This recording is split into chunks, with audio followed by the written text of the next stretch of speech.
ಪರಿಶ್ರಮಿ YouTube ಚಾನೆಲ್ನ ಸಮಸ್ತ ವೀಕ್ಷಕರಿಗೆ ಆತ್ಮೀಯ ಸ್ವಾಗತ. ಪ್ರಿಯರೇ, ಕೃಷಿ ಉತ್ಪನ್ನಗಳ ಮೌಲ್ಯವರ್ಧನೆಯ ಬಗೆಗಿನ ಹೆಚ್ಚಿನ ಮಾಹಿತಿ ಕೊಡುವ ನಿಟ್ಟಿನಲ್ಲಿ ಮೌಲ್ಯವರ್ಧನೆಗೆ ಸಾಧ್ಯವಾಗುವ ವಿವಿಧ ಉತ್ಪನ್ನಗಳ ಒಂದು ಸೀರೀಸ್ ಅನ್ನೇ ನಿಮಗಾಗಿ ತರುವ ಪ್ರಯತ್ನವನ್ನ ಮಾಡುತ್ತಿದ್ದೇವೆ.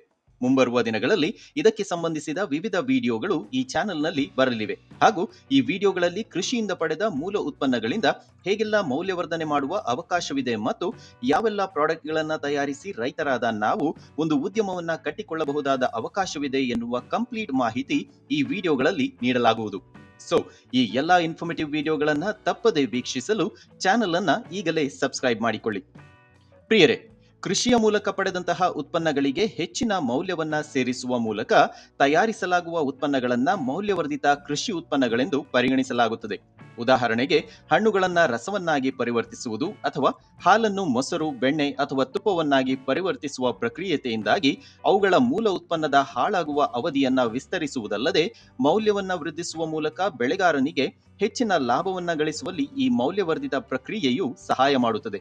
ಈ ನಿಟ್ಟಿನಲ್ಲಿ ತರಕಾರಿ, ಹಣ್ಣು ಹಂಪಲುಗಳಿಂದ ತಯಾರಿಸಬಹುದಾದ ಮೌಲ್ಯವರ್ಧನೆಯ ಉತ್ಪನ್ನಗಳು ಒಂದೆಡೆಯಾದರೆ, ನಾವು ಸಾಕಣೆ ಮಾಡುವ ಕುರಿ, ಕೋಳಿ, ಪಶು ಹಾಗೂ ಇನ್ನಿತರ ಜಾನುವಾರುಗಳ ಮೂಲಕ ಪಡೆಯುವ ಪದಾರ್ಥಗಳನ್ನ ವಿವಿಧ ರೀತಿಯಲ್ಲಿ ಮೌಲ್ಯವರ್ಧನೆಯನ್ನ ಮಾಡಿ ಅನೇಕ ರೀತಿಯ ಉತ್ಪನ್ನಗಳನ್ನ ತಯಾರಿಸಬಹುದಾಗಿದೆ.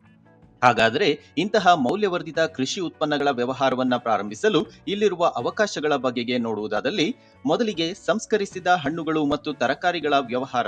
ಇಲ್ಲಿ ನಾವು ಫ್ರೋಜನ್ ಹಣ್ಣು ಮತ್ತು ತರಕಾರಿ, ಸಂಸ್ಕರಿಸಿ ಕ್ಯಾನ್ ಅಥವಾ ಟಿನ್ಗಳಲ್ಲಿ ಪ್ಯಾಕ್ ಮಾಡಿದ ಹಣ್ಣು ಮತ್ತು ತರಕಾರಿ, ಜಾಮ್, ಜೆಲ್ಲಿ, ಪ್ಯಾಕೇಜ್ಡ್ ಜ್ಯೂಸ್ ಅಥವಾ ಪಲ್ಪ್, ಒಣಗಿಸಿದ ಹಣ್ಣು ಮತ್ತು ತರಕಾರಿಗಳು, ಉಪ್ಪಿನಕಾಯಿ, ಹೀಗೆ ವಿವಿಧ ರೀತಿಯಲ್ಲಿ ಮೌಲ್ಯವರ್ಧನೆಯನ್ನ ಮಾಡುವ ಅವಕಾಶಗಳಿವೆ.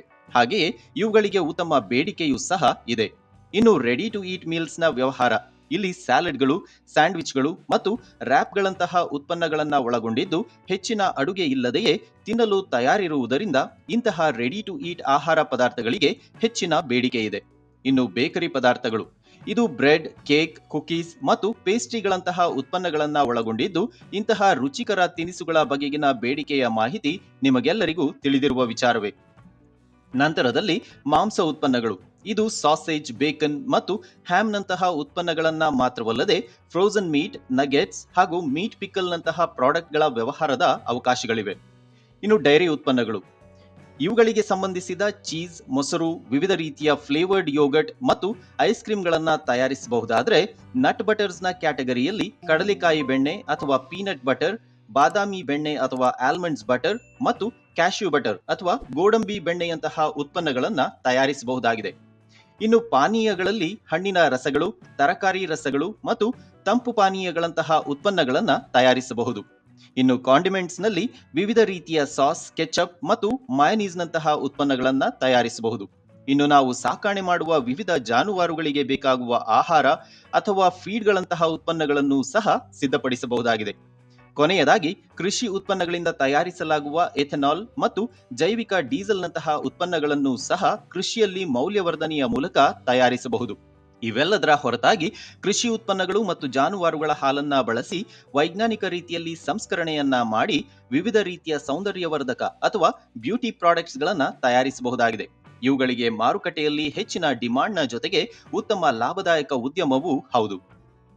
ಇವಿಷ್ಟೇ ಅಲ್ಲದೆ ಕೃಷಿ ಉತ್ಪನ್ನಗಳ ಮೂಲಕ ಇನ್ನೂ ಹಲವು ರೀತಿಯಲ್ಲಿ ಮೌಲ್ಯವರ್ಧನೆ ಸಾಧ್ಯವಿದೆ. ಆಯುರ್ವೇದದಲ್ಲಿನ ಗಿಡಮೂಲಿಕೆಯ ಔಷಧಿಗಳು, ಸುಗಂಧಿತ ದ್ರವ್ಯಗಳು, ಮಸಾಲೆ ಪದಾರ್ಥಗಳು, ಹೀಗೆ ನಾವು ಪ್ರತಿದಿನವೂ ಬಳಕೆ ಮಾಡುವ ಪ್ರತಿಯೊಂದು ವಸ್ತುಗಳು ಈ ಕೃಷಿಯ ಮೂಲಕ ಅಥವಾ ನೈಸರ್ಗಿಕವಾಗಿ ಬೆಳೆದ ಮೂಲ ಉತ್ಪನ್ನಗಳಿಗೆ ಸಂಬಂಧವನ್ನ ಹೊಂದಿರುತ್ತವೆ. ನೋಡಿದ್ರಲ್ಲ ಪ್ರಿಯರೇ, ಕೃಷಿಯಿಂದ ಪಡೆಯುವ ಉತ್ಪನ್ನಗಳ ಮೌಲ್ಯವರ್ಧನೆ ಮಾಡಲು ಎಷ್ಟೊಂದು ಅವಕಾಶಗಳಿವೆ ಎಂದು. ಹಾಗಾದ್ರೆ ಈ ರೀತಿಯ ಮೌಲ್ಯವರ್ಧನೆ ಮಾಡಿ ವ್ಯವಹಾರವನ್ನ ಪ್ರಾರಂಭಿಸಲು ಯಾವೆಲ್ಲ ಹಂತಗಳನ್ನ ಅನುಸರಿಸಬೇಕಾಗುತ್ತೆ ಎನ್ನುವುದನ್ನ ನೋಡೋಣ. ಮೊಟ್ಟ ಮೊದಲು ಮಾರುಕಟ್ಟೆಯ ಸಮೀಕ್ಷೆ. ಹೌದು ಪ್ರಿಯರೇ, ಯಾವುದೇ ಉದ್ಯಮವನ್ನ ಮಾಡುವ ಮೊದಲು ಮಾರುಕಟ್ಟೆಯ ಸಮೀಕ್ಷೆ ತುಂಬಾ ಇಂಪಾರ್ಟೆಂಟ್. ನಿಮ್ಮ ಪ್ರದೇಶದಲ್ಲಿನ ಗ್ರಾಹಕರ ಅಗತ್ಯತೆ, ಮಾರ್ಕೆಟ್ ಟ್ರೆಂಡ್ ಮತ್ತು ಕಾಂಪಿಟಿಷನ್ನ ಅರ್ಥ ಮಾಡಿಕೊಂಡು ಮುಂದುವರಿಯುವುದು ತುಂಬಾ ಅಗತ್ಯ. ಈ ಮೂಲಕ ತಮಗೆ ಮಾರುಕಟ್ಟೆಯಲ್ಲಿನ ಪ್ರಸ್ತುತ ಬೆಲೆಯ ಮೇರೆಗೆ ಪ್ರೊಡಕ್ಷನ್ನ ವೆಚ್ಚ, ಕ್ವಾಲಿಟಿ, ವಿತರಣೆಯ ಅವಕಾಶಗಳು ಮತ್ತು ಇನ್ನಿತರ ರಿಸ್ಕ್ ಫ್ಯಾಕ್ಟರ್ಗಳ ಒಂದು ಕ್ಲಿಯರ್ ಪಿಕ್ಚರ್ ಸಿಕ್ಕಂತಾಗುತ್ತದೆ. ಹಾಗೆಯೇ ಈ ಉದ್ಯಮವನ್ನ ಹೇಗೆ ನಡೆಸಿಕೊಳ್ಳಬೇಕು ಮತ್ತು ಯಾವ ಮಟ್ಟಕ್ಕೆ ಇದನ್ನ ಬೆಳೆಸಬಹುದು ಎನ್ನುವ ಬಗ್ಗೆಯೂ ಮಾಹಿತಿ ಸಿಗುತ್ತದೆ. ನಂತರದಲ್ಲಿ ಬಿಸ್ನೆಸ್ ಪ್ಲಾನಿಂಗ್. ಮಾರುಕಟ್ಟೆಯ ಸಮೀಕ್ಷೆಯಲ್ಲಿ ಸಿಕ್ಕಂತಹ ಮಾಹಿತಿಗಳ ಆಧಾರದ ಮೇರೆಗೆ ನಿಮ್ಮ ಟಾರ್ಗೆಟ್ ಮಾರುಕಟ್ಟೆಯನ್ನ ನಿರ್ಧರಿಸಿ ಉದ್ಯಮದ ಯಶಸ್ಸಿಗೆ ಸ್ಟ್ರಾಟಜಿಯನ್ನ ತಯಾರಿಸಿಕೊಳ್ಳಬೇಕಾಗುತ್ತದೆ. ನಿಮ್ಮ ಈ ಬಿಸ್ನೆಸ್ ಪ್ಲಾನಿಂಗ್ನಲ್ಲಿ production, quality, distribution, pricing, marketing ಮತ್ತು ಸೇಲ್ಸ್ ಸ್ಟ್ರಾಟಜಿಗಳ ಡೀಟೇಲ್ಡ್ ಇನ್ಫಾರ್ಮೇಶನ್ ಹೊಂದಿರಬೇಕು. ಇದು ಮುಂದಿನ ದಿನಗಳಲ್ಲಿ ನಿಮ್ಮ ಉದ್ಯಮಕ್ಕೆ ಮಾರ್ಗಸೂಚಿಯಾಗಿ ಕೆಲಸ ನಿರ್ವಹಿಸುತ್ತದೆ. ಇನ್ನು ಬಂಡವಾಳ ಮತ್ತು ಖರ್ಚು ವೆಚ್ಚಗಳ ಎಲ್ಲಾ ಮಾಹಿತಿಯನ್ನ ಮುಂಚಿತವಾಗಿ ಅಂದಾಜಿಸುವುದು ಅತ್ಯಗತ್ಯ. ಈ ಮೂಲಕ ಈ ಉದ್ಯಮವನ್ನ ಪ್ರಾರಂಭಿಸಲು ಬೇಕಾಗುವ ಹಣದ ಮಾಹಿತಿ ಹಾಗೂ ಪ್ರತಿ ತಿಂಗಳಿನ ಖರ್ಚು ವೆಚ್ಚದ ಅಂದಾಜು ನಿಮಗಿರುತ್ತದೆ. ಮುಂದಿನ ಹಂತದಲ್ಲಿ ಉತ್ತಮ ಗುಣಮಟ್ಟದ ಮೂಲ ಉತ್ಪನ್ನಗಳ ಅಥವಾ ರಾ ಮೆಟೀರಿಯಲ್ಗಳ ಆಯ್ಕೆಯ ಮೇಲಿನ ಗಮನ ಅತ್ಯಗತ್ಯ. ನಿಮ್ಮ ಮೌಲ್ಯವರ್ಧಿತ ಉತ್ಪನ್ನಗಳಿಗೆ ಅಗತ್ಯವಿರುವ ಉತ್ತಮ ಗುಣಮಟ್ಟದ ಮೂಲ ಉತ್ಪನ್ನಗಳಿಗೆ ವಿಶ್ವಾಸಾರ್ಹ ಮತ್ತು ಸ್ಥಳೀಯ ಪೂರೈಕೆದಾರರನ್ನ ಗುರುತಿಸಿಕೊಳ್ಳಬೇಕು. ಈ ಮೂಲಕ ನೀವು ಖರೀದಿಸುವ ಮತ್ತು ತಯಾರಿಸುವ ಉತ್ಪನ್ನಗಳ ತಾಜಾತನದ ಮೇಲಿನ ನಿಯಂತ್ರಣವನ್ನ ಕಾಪಾಡಿಕೊಳ್ಳಲು ಸಾಧ್ಯವಾಗುತ್ತದೆ. ಅಷ್ಟೇ ಅಲ್ಲದೆ ಮೂಲ ಉತ್ಪನ್ನಗಳ ಸರಬರಾಜು ನಿಯಮಿತವಾಗಿರುವಂತೆ ಪೂರೈಕೆದಾರರ ಜೊತೆಗಿನ ಉತ್ತಮ ಸಂಬಂಧವನ್ನ ಕಾಪಾಡಿಕೊಳ್ಳಬೇಕಾಗುತ್ತದೆ. ಪ್ಯಾಕೇಜಿಂಗ್ ಮತ್ತು ಉತ್ಪನ್ನಗಳ ಸಮಗ್ರತೆಯನ್ನ ಕಾಪಾಡಿಕೊಳ್ಳಲು ಪರಿಣಾಮಕಾರಿಯಾದ ಆಯ್ಕೆಗಳನ್ನ ಕಂಡುಕೊಳ್ಳಬೇಕು. ಜೊತೆಗೆ ನಿಮ್ಮ ಮೌಲ್ಯವರ್ಧಿತ ಉತ್ಪನ್ನಗಳನ್ನ ಉನ್ನತ ದರ್ಜೆಯಲ್ಲಿರಿಸಲು ನಿಯಮಿತವಾಗಿ ಕೃಷಿ ಉತ್ಪಾದನಾ ತಂತ್ರಗಳಲ್ಲಿನ ಮಾರುಕಟ್ಟೆ ಪ್ರವೃತ್ತಿಗಳ ಮತ್ತು ನಾವೀನ್ಯತೆಗಳ ಮೇಲೆ ನಿಮ್ಮ ನಿಗಾ ಇರಬೇಕಾಗುತ್ತದೆ. ಇನ್ನು ಈ ಉದ್ಯಮದಲ್ಲಿ ಮಾರುಕಟ್ಟೆಯ ಡಿಮ್ಯಾಂಡ್ನ ಮೇರೆಗೆ ಹೇಗೆ, ಎಷ್ಟು ಉತ್ಪಾದನೆಯನ್ನ ಮಾಡಬೇಕು, ಎಷ್ಟು ಜನರು ಕೆಲಸ ಮಾಡಲು ಬೇಕಾಗುತ್ತಾರೆ ಎನ್ನುವ ಮಾಹಿತಿಯ ಮೇರೆಗೆ ನಿಮ್ಮ ತಯಾರಿಕಾ ಘಟಕವನ್ನ ನಿರ್ಧರಿಸಬೇಕಾಗುತ್ತದೆ. ಜೊತೆಗೆ ಮೆಷಿನರಿಗಳ ಅಗತ್ಯತೆ ಇದ್ದಲ್ಲಿ ಇವುಗಳನ್ನ ಇನ್ಸ್ಟಾಲ್ ಮಾಡಲು ಬೇಕಾಗುವ ಜಾಗ, ರಾ ಮೆಟೀರಿಯಲ್ ಶೇಖರಿಸಲು ಮತ್ತು ತಯಾರಾದ ಉತ್ಪನ್ನಗಳನ್ನ ಶೇಖರಿಸಲು ಬೇಕಾಗುವ ಜಾಗ, ವರ್ಕ್ ಏರಿಯಾ, ಹೀಗೆ ಎಲ್ಲವನ್ನೂ ಗಣನೆಗೆ ತೆಗೆದುಕೊಂಡು ನಂತರ ಫ್ಯಾಕ್ಟರಿ ಏರಿಯಾವನ್ನು ಪ್ಲಾನ್ ಮಾಡುವುದು ಸೂಕ್ತ. ಹಾಗೆಯೇ ಮುಂದಿನ ದಿನಗಳಲ್ಲಿ ಈ ಉದ್ಯಮ ಉತ್ತಮ ಬೆಳವಣಿಗೆಯನ್ನ ಕಂಡಲ್ಲಿ ಫ್ಯಾಕ್ಟರಿಯನ್ನ ವಿಸ್ತರಿಸಲು ಬೇಕಾಗುವಷ್ಟು ಎಕ್ಸ್ಟ್ರಾ ಜಾಗವಿದ್ದಲ್ಲಿ ಅದು ಸಹ ಉತ್ತಮ. ಇನ್ನು ಯಾವುದೇ ಉದ್ಯಮವನ್ನ ಪ್ರಾರಂಭಿಸುವ ಮುನ್ನ ಅದಕ್ಕೆ ಸಂಬಂಧಿಸಿದ ಪರವಾನಿಗೆ ಮತ್ತು ಪ್ರಮಾಣ ಪತ್ರಗಳನ್ನ ಪಡೆಯುವುದು ಅತ್ಯಗತ್ಯ. ಇಲ್ಲಿ ಈ ಉದ್ಯಮ ಆಹಾರ ಸಂಬಂಧಿತವಾದ್ದರಿಂದ FSSAI ಲೈಸೆನ್ಸ್ ಅನ್ನ ಪಡೆಯಬೇಕಾಗುತ್ತದೆ. ಜೊತೆಗೆ ಬ್ರ್ಯಾಂಡ್ ಹೆಸರನ್ನ ನೋಂದಾಯಿಸುವುದರ ಜೊತೆಗೆ ಟ್ರೇಡ್ ಲೈಸೆನ್ಸ್, ಹಾಗೆಯೇ ಹೊರ ರಾಜ್ಯಗಳಿಂದ ಯಾವುದೇ ಉತ್ಪನ್ನಗಳನ್ನ ತರಿಸಿಕೊಳ್ಳುವ ಅಥವಾ ಮಾರಾಟ ಮಾಡುವ ಸನ್ನಿವೇಶವಿದ್ದಲ್ಲಿ GST ಪಡೆಯಬೇಕಾಗುತ್ತದೆ. ಅಗತ್ಯತೆಯ ಮೇರೆಗೆ NOC ಮತ್ತು ಪೊಲ್ಯೂಷನ್ ಕಂಟ್ರೋಲ್ ಬೋರ್ಡ್ನ ಸರ್ಟಿಫಿಕೇಟ್ ಸಹ ಬೇಕಾಗಬಹುದು. ಇದು ನೀವು ಮಾಡುವ ಉತ್ಪನ್ನಗಳ ಉದ್ಯಮದ ಮೇರೆಗೆ ಅಪ್ಲೈ ಆಗುತ್ತದೆ. ಇನ್ನು ನೀವು ಉತ್ಪಾದಿಸಿದ ಉತ್ಪನ್ನಗಳ ಮಾರ್ಕೆಟಿಂಗ್ಗಾಗಿ ಪ್ರಮುಖವಾಗಿ ಸೋಷಿಯಲ್ ಮೀಡಿಯಾ ಪ್ಲಾಟ್ಫಾರ್ಮ್ಗಳ ಬಳಕೆ ಮತ್ತು ಸ್ಥಳೀಯ ಕೃಷಿಗೆ ಸಂಬಂಧಿಸಿದ ಯೂಟ್ಯೂಬ್ ಚಾನೆಲ್ಗಳ ಮೂಲಕ ಇನ್ಫ್ಲುಯೆನ್ಸರ್ಗಳಿಂದ ಅಡ್ವರ್ಟೈಸ್ ಮಾಡಿಸಬಹುದು. ಜೊತೆಗೆ ಗೂಗಲ್ ಆಡ್ಸ್ನ ಮುಖಾಂತರವೂ ಅಡ್ವರ್ಟೈಸ್ ಮಾಡಬಹುದು.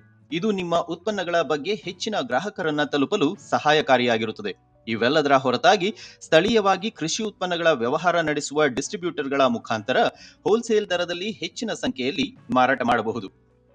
ಪ್ರಿಯರೇ, ಮೌಲ್ಯವರ್ಧಿತ ಕೃಷಿ ಉತ್ಪನ್ನಗಳ ಉದ್ದಿಮೆ ಖಂಡಿತವಾಗಿಯೂ ಒಂದು ಲಾಭದಾಯಕ ಉದ್ದಿಮೆ ಎನ್ನುವುದರಲ್ಲಿ ಸಂಶಯವಿಲ್ಲ. ಆದರೆ ಇದನ್ನ ವ್ಯವಸ್ಥಿತವಾಗಿ ರೂಪಿಸಿಕೊಂಡು ನಡೆಸಬೇಕಾಗುತ್ತದೆ.